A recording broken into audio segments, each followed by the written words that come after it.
بسم الله الرحمن الرحيم. والنجم إذا هوى ما ضل صاحبكم وما غوى وما ينطق عن الهوى إن هو إلا وحي يوحى علمه شديد القوى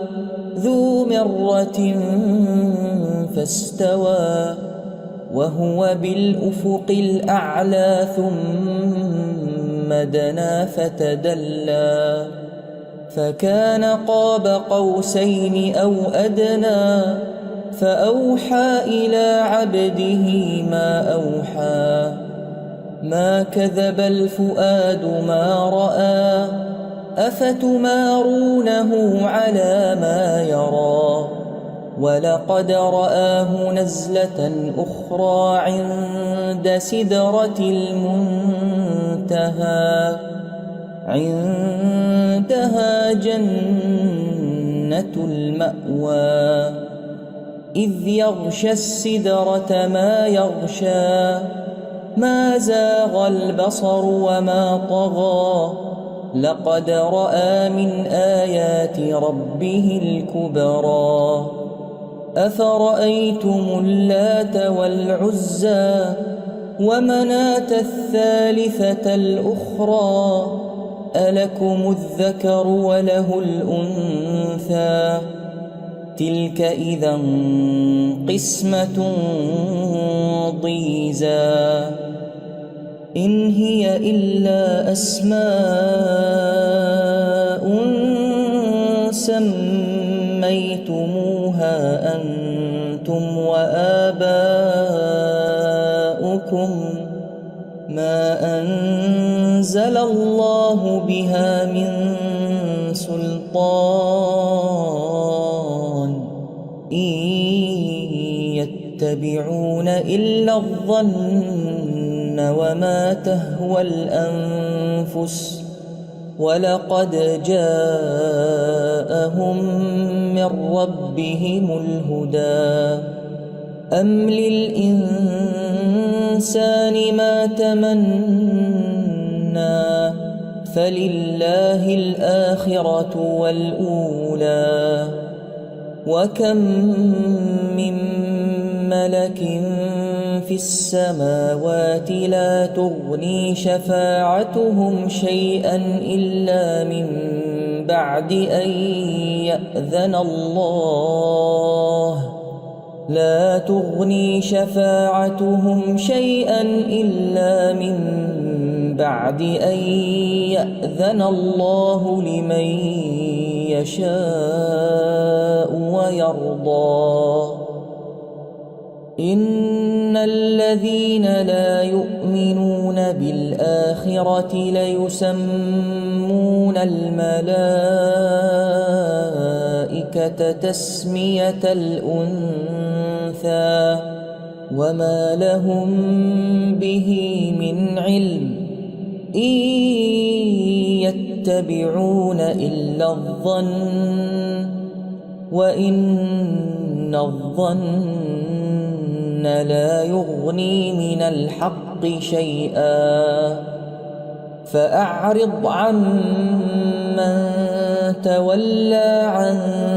ذكرنا ولم يرد إلا الحياة الدنيا ذلك مبلغهم من العلم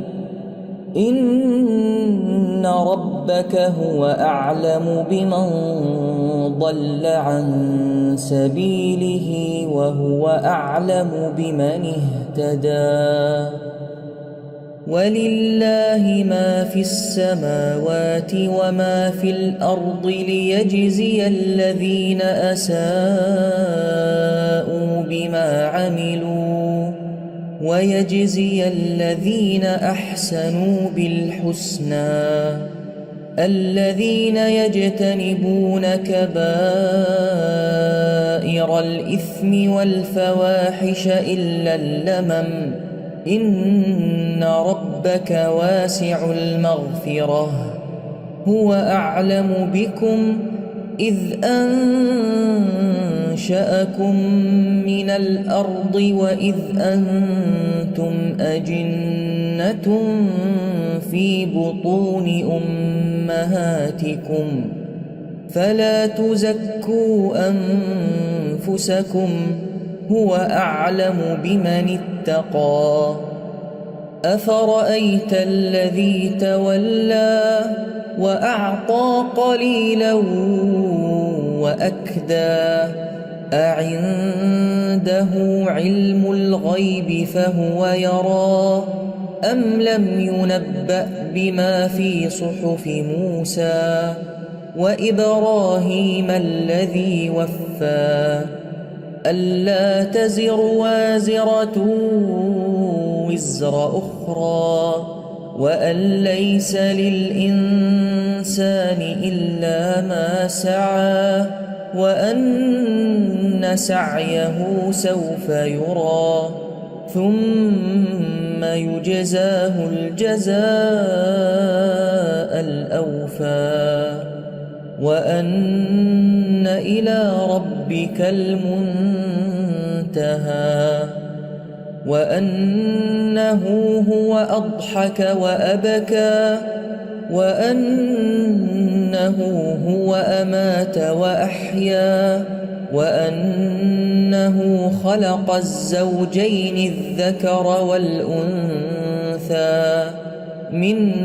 نطفة إذا تمنى وأن عليه النشأة الأخرى وأنه هو أغنى وأقنى وأنه هو رب الشعرى وأنه أهلك عادا الأولى وثمود فما أبقى وقوم نوح من قبل إنهم كانوا هم أظلم وأطغى والمؤتفكة أهوى فغشاها ما غشى فبأي آلاء ربك تتمارى هذا نذير من النذر الأولى أزفت الآزفة ليس لها من دون الله كاشفة أفمن هذا الحديث تعجبون وتضحكون ولا تبكون وأنتم سامدون فاسجدوا لله واعبدوا